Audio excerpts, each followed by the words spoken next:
वो जो सेना के जवान वो जो बॉर्डर पे लगे हुए हैं, वो जो अपनी दुश्मन के सामने अपनी छाती चौड़ी करके लगे हुए हैं कि अगर गोली मारना पीठ में नहीं मतलब छाती में मारना, वो किस लिए लगे हुए हैं? कि अपने बीवी बच्चों के लिए लगे हुए हैं। उनके बीवी बच्चों से पहले हम लोग आते हैं, उनके बीवी बच्चों उनके बूढ़े माँ बाप से पहले हमारा ये भारत देश आता है। उनके बीवी बच्चों माँ बाप मतलब उनके घर द्वार से पहले हमारा तिरंगा आता है। तो हमारे कहने का मतलब तिरंगे का सम्मान सर्वोपरि, तिरंगे का सम्मान सब करें, लेकिन तिरंगे के सम्मान से पहले, तिरंगे का सम्मान के साथ साथ उन शहीदों का सम्मान करना बिल्कुल मत भूलें। उन शहीदों का सम्मान करना बिल्कुल मत भूलें, क्योंकि उनको माँ ने इनको इस काबिल, इनको इस साहसी, उनको इस दौर से गुजारा है कि बेटा कि इस देश के लिए अगर कभी तुमको जान कुर्बान करनी पड़े तो एक बार भी सोचना मत।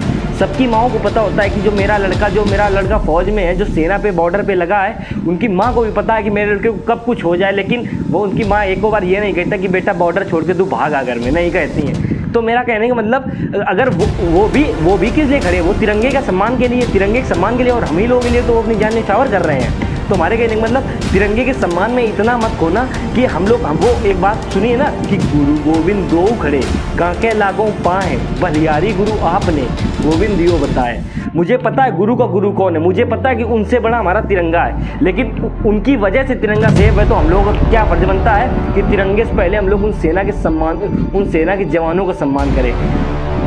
सबका समान अधिकार है, तिरंगे का उन जवानों से बहुत ऊपर अधिकार है, लेकिन हमारे कहने मतलब उन वीर क्रांतिकारियों और उन वीर शहीदों और उन वीर सेनाओं, उन वीर सेना के जवानों को आप लोग कभी मत भूलना, जिनकी वजह से हम लोग अपने देश में सुरक्षित महसूस करते हैं, दिन रात चैन से सो पाते हैं, रह पाते हैं। तो मेरा कहने मतलब कि बलिदान हमेशा याद रखें, सबके बलिदानों को, सेना के शहीदों का बलिदान हमेशा याद रखें, और बाकी देशभक्ति सब दिखाते हैं। आप लोग भी देशभक्ति दिखाइए, मैं नहीं कहता कि आप लोग झंडा रोहण ना कीजिए, ये ना कीजिए, लेकिन सबके प्रति सम्मान बिल्कुल रखिए।